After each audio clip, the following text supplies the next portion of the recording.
Guys, सब कैसे हो? आई होप सब अच्छे होंगे एंड सबकी प्रिपरेशन अच्छी चल रही होंगी। तो दोस्तों, जैसा कि आप सबको पता है कि जो हमारे उत्तराखंड पुलिस सब इंस्पेक्टर के 2015 के पेपर को सॉल्व करने की सीरीज चल रही थी, तो उसके हमने प्रीवियस पार्ट में 80 क्वेश्चनों को सॉल्व कर लिया था। तो दोस्तों, इस पार्ट में हम उसके 81 से लेकर 100 तक के क्वेश्चनों को सॉल्व करेंगे। तो दोस्तों, जो हमारे उत्तराखंड पुलिस सब इंस्पेक्टर में 100 नंबर की हिंदी आती है, तो उसे हम इस पार्ट में पूरा कवर कर लेंगे और अगले पार्ट में हम उसके मैथ, रीजनिंग और बाकी के क्वेश्चनों को भी सॉल्व करेंगे। तो दोस्तों, जो मेरी प्रीवियस वीडियो थी, आई होप आपको पसंद आई होगी और आपके लिए हेल्पफुल होगी। दोस्तों, मेरे इस वीडियो अगर मेरा ये वीडियो आपको पसंद आए तो प्लीज़ कमेंट बॉक्स में कमेंट करके जरूर बताइए और मेरे चैनल को like and share and subscribe कीजिए। तो दोस्तों, चलते हैं क्वेश्चनों की तरफ। दोस्तों, हमारा 81वां क्वेश्चन है, 3 बारिश तक कुत्ता जीवे ओ तेरे तक जिए सियार, बरस 18 छतरी जीवे आगे जीवन को धिक्कार।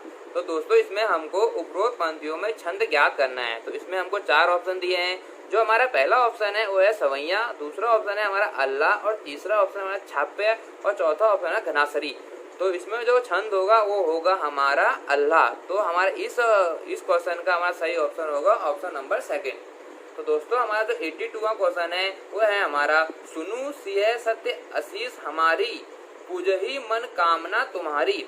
और इसमें भी हमें क्या करना है, इसमें हमें छंद ज्ञात करना है। तो इसमें भी हमको 4 ऑप्शन दिए हैं। जो हमारा पहला ऑप्शन है वो है बरवे, सेकंड ऑप्शन है हमारा सोरठा और थर्ड ऑप्शन है हमारा दोहा और चौथा ऑप्शन है चौपाई। तो हमारा इस क्वेश्चन का सही आंसर होगा चौपाई। तो इसमें कौन सा छंद होगा दोस्तों? चौपाई। तो दोस्तों, हमारा 83वां क्वेश्चन है, रहीमन पानी रखिए बिन पानी सब सून, पानी गए ना उबरे मोती मानुष चून। तो उपरोक्त पंक्ति में छंद है, तो इसमें भी हमें छंद ज्ञात करना है। दोस्तों, एक कबीर जी का दोहा है और इसमें भी हमको 4 ऑप्शन दिए हैं। पहला है सोरठा, दूसरा है दोहा, तीसरा है चौपाई और चौथा है बरवे। तो दोस्तों, जो हमारा इसमें सही ऑप्शन होगा वो दोहा। तो हमारे 83वां क्वेश्चन होगा, सही आंसर होगा ऑप्शन नंबर 2 दोहा। तो दोस्तों, अब हमें अगले क्वेश्चनों में क्या करना है, इसमें हमें करना है 84 से 89 प्रश्नों में अलंकार का चयन करना है। तो दोस्तों, हमारा जो 84वां क्वेश्चन है वो है हमारा, दिव सावासान का समय मेघ में आसमान से उतर रही है, बहुत संध्या सुंदर परिसी धीरे धीरे धीरे। तो दोस्तों, इसमें हमको अलंकार बताना है कि इसमें कौन सा अलंकार है। तो दोस्तों, इसमें हमारा उपमा अलंकार है। तो इसमें भी हमको 4 ऑप्शन दिए थे और इसमें जो हमारा पहला ऑप्शन है उपमा, वो बिल्कुल ठीक होगा। तो दोस्तों, जो हमारा 85वां क्वेश्चन है, तरनी तनुजा तह तमाल तरुर बहु छाए। तो इसमें हमें बताना है कि हमें कौन सा अलंकार है। तो इसमें भी हमको 4 ऑप्शन दिए हैं। जो पहला ऑप्शन है हमारा यमक है, दूसरा हमारा उत्प्रेक्षा है, तीसरा हमारा उपमा है और चौथा हमारा अनुप्रास है। तो दोस्तों, इसमें हमारी तो वर्ण की बार बार आवृत्ति हो रही है। तो इसमें हमारा जो अलंकार होगा वो दोस्तों हो जाएगा हमारा अनुप्रास अलंकार। तो इसका हमारा सही ऑप्शन होगा अनुप्रास। तो अब हमारा 86वां क्वेश्चन है, अब अली रही गुलाब में अपत कटेली दार। तो इसमें भी हमको 4 ऑप्शन दिए हैं। तो पहला ऑप्शन है हमारा रूपक, सेकंड ऑप्शन है हमारा यमक, थर्ड ऑप्शन हमारा अनुयुक्ति और चौथा ऑप्शन है हमारा पुनीयुक्ति। तो हमारा जो सही ऑप्शन होगा वो होगा थर्ड ऑप्शन होगा अनुयुक्ति। तो इस क्वेश्चन का सही आंसर होगा ऑप्शन नंबर 3। दोस्तों, जो हमारा 87वां क्वेश्चन है वो है हमारा, पट पीत मानू तड़ित रुचि सूची नोमी जनक स्तुवार। तो दोस्तों, जो हमारा रामचंद्र जी की जो वंदना है ये वहाँ से लिया गया है। तो दोस्तों, तो इसमें भी हमको 4 ऑप्शन दिए हैं। इसमें दिया है उपमा, दूसरा दिया है रूपक, तीसरा दिया उत्प्रेक्षा और चौथा दिया उदाहरण। तो इसमें भी हमको अलंकार का चयन करना है। तो जो इसमें हमारा सही अलंकार होगा वो होगा हमारा उत्प्रेक्षा। तो इसका सही ऑप्शन होगा हमारा ऑप्शन नंबर 3। तो दोस्तों, जो हमारा 88वां क्वेश्चन है वो है, राम सो राम सिया सो सिया। तो इसमें भी हमको 4 ऑप्शन दिए हैं। पहला ऑप्शन है रूपक, दूसरा ऑप्शन है हमारा अन्वय, तीसरा ऑप्शन है हमारा उपमा, चौथा ऑप्शन है हमारा यमक। तो इसमें जो अलंकार होगा वो होगा हमारा सेकंड ऑप्शन हमारा बिल्कुल ठीक है। तो हमारा 88वां जो क्वेश्चन है उसका सही ऑप्शन होगा ऑप्शन नंबर 2।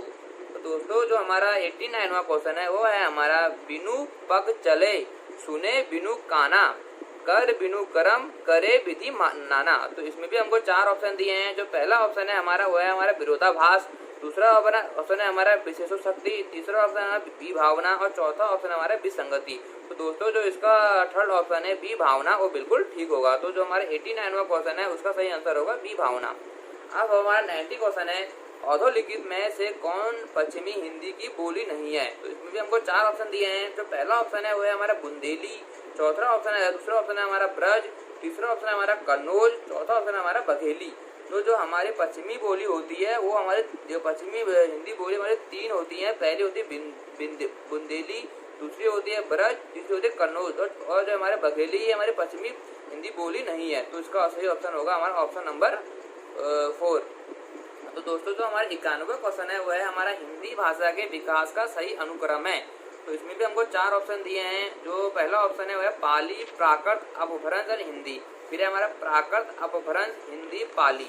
और फिर तीसरा ऑप्शन है हमारा अपभ्रंश, पाली, प्राकृत, हिंदी। और चौथा ऑप्शन है हमारा हिंदी, पाली, प्राकृत, अपभ्रंश। जो हमारा हिंदी भाषा के विकास का सही क्रम है वो है हमारा पाली के बाद आता प्राकृत, फिर आता है अपभ्रंश, फिर आता है हिंदी। तो हमारा ऑप्शन नंबर जो फर्स्ट होगा वो बिल्कुल ठीक होगा। जो हमारा 92 क्वेश्चन है वो है हमारे हिंदी दिवस कब मनाया जाता है? तो इसमें भी हमको 4 ऑप्शन दिए हैं। पहला है हमारा 11 जून, दूसरा है हमारा 14 सितंबर, तीसरा है हमारा 20 सितंबर और चौथा है हमारा 10 अक्टूबर। तो जो हमारा हिंदी दिवस है वो हमारा 14 सितंबर को मनाया जाता है। हमारा 93वां क्वेश्चन है हिंदी भाषा की लिपि है। तो इसमें भी हमको 4 ऑप्शन दिए हैं। पहला ऑप्शन है खरोष्टी, दूसरा है ब्राह्मी, तीसरा ऑप्शन है देवनागरी और चौथा है इनमें से कोई नहीं। तो जो हमारा हिंदी भाषा की लिपि है वो हमारा ऑप्शन नंबर 3 है, देवनागरी हमारी हिंदी भाषा की लिपि होती है। अब दोस्तों जो हमारा 94वां क्वेश्चन है वो है हमारा निम्नलिखित में कौन सी मानक भाषा नहीं है? तो इसमें भी हमको 4 ऑप्शन दिए हैं। जो हमारा पहला ऑप्शन है वो है हमारा अंग्रेजी है, दूसरा हमारा हिंदी है, तीसरा हमारा उर्दू है और चौथा हमारा अवधी है। तो दोस्तों जैसा कि आप सबको पता होगा कि हमारी जो मानक भाषा होती है हिंदी और 3 होती है, अंग्रेजी और हिंदी और उर्दू, और अवधी हमारी मानक भाषा नहीं है। तो इसका हमारा सही ऑप्शन हो जाएगा ऑप्शन नंबर 4। तो दोस्तों हमारा 95वां क्वेश्चन है हिंदी शब्द की व्युत्पत्ति किससे हुई है? तो इसमें भी हमको 4 ऑप्शन दिए हैं। पहला है हिंद से, दूसरा है हिंदू से, तीसरा है सिंध से और चौथा है इनमें से कोई नहीं। तो इसका सही ऑप्शन हो जाएगा सिंध से। तो हमारा जो 95वां क्वेश्चन होगा सही ऑप्शन होगा ऑप्शन नंबर 3। तो जो हमारा 96वां क्वेश्चन है वो है हमारा देवनागरी लिपि का विकास किससे हुआ है? तो दोस्तों इसमें भी हमको 4 ऑप्शन दिए हैं। जो हमारा पहला ऑप्शन है वो हमारा रोमन है, दूसरा हमारा गुरुमुखी है, तीसरा हमारा खरोष्टी है और चौथा है हमारा ब्राह्मी। तो जो हमारा देवनागरी लिपि का विकास होता है वो होता है हमारा ब्राह्मी से। जो हमारा ऑप्शन नंबर चौथा है वो बिल्कुल ठीक होगा। तो दोस्तों हमारा 97वां क्वेश्चन है हिंदी है हम वतन है, हिंदुस्तान हमारा पंक्ति में हिंदी का अर्थ है। तो इसमें भी हमको 4 ऑप्शन दिए हैं। जो पहला ऑप्शन है हमारा भारतवासी है, दूसरा ऑप्शन हमारा हिंदू है, तीसरा ऑप्शन हमारा भारत देश है और चौथा ऑप्शन है इनमें से कोई नहीं। तो दोस्तों जो हमारा भारतवासी होगा वो बिल्कुल ठीक होगा। तो हमारे इस क्वेश्चन का सही आंसर होगा ऑप्शन नंबर 1। तो दोस्तों हमारा 98वां क्वेश्चन है देवनागरी लिपि किस प्रकार की लिपि है? तो इसमें भी हमको 4 ऑप्शन दिए हैं। जो हमारा पहला ऑप्शन है वो हमें चित्रात्मक है, दूसरा संकेतात्मक है, तीसरा अक्षरात्मक है और चौथा है इनमें से कोई नहीं। तो हमारा ऑप्शन नंबर 3 है अक्षरात्मक, वो बिल्कुल ठीक होगा। तो हमारा इस क्वेश्चन का सही आंसर होगा ऑप्शन नंबर 3। दोस्तों हमारा 99वां क्वेश्चन है शब्दों के वर्गीकरण का आधार है। तो इसमें भी हमको 4 ऑप्शन दिए हैं। जो पहला ऑप्शन है हमारा अर्थ, दूसरा हमारा रचना, तीसरा हमारा है उद्गम और चौथा है ये सभी। तो दोस्तों जो हमारे शब्दों के वर्गीकरण का आधार होता है वो अर्थ होता है, रचना होता है, उद्गम होता है। तो इसका सही ऑप्शन हो जाएगा हमारा ये सभी। ये तीनों जो है हमारे शब्दों के वर्गीकरण का आधार है। तो दोस्तों हमारे इस पार्ट का लास्ट क्वेश्चन है तत्सम शब्दों का मूल स्रोत है। तो इसमें भी दोस्तों को 4 ऑप्शन दिए हैं। पहला है संस्कृत, दूसरा है पाली, तीसरा है अपभ्रंश और चौथा है प्राकृत। तो दोस्तों इसका हमारा सही आंसर होगा फर्स्ट संस्कृत। जो हमारा तत्सम शब्दों का मूल स्रोत होता है वो होता है संस्कृत।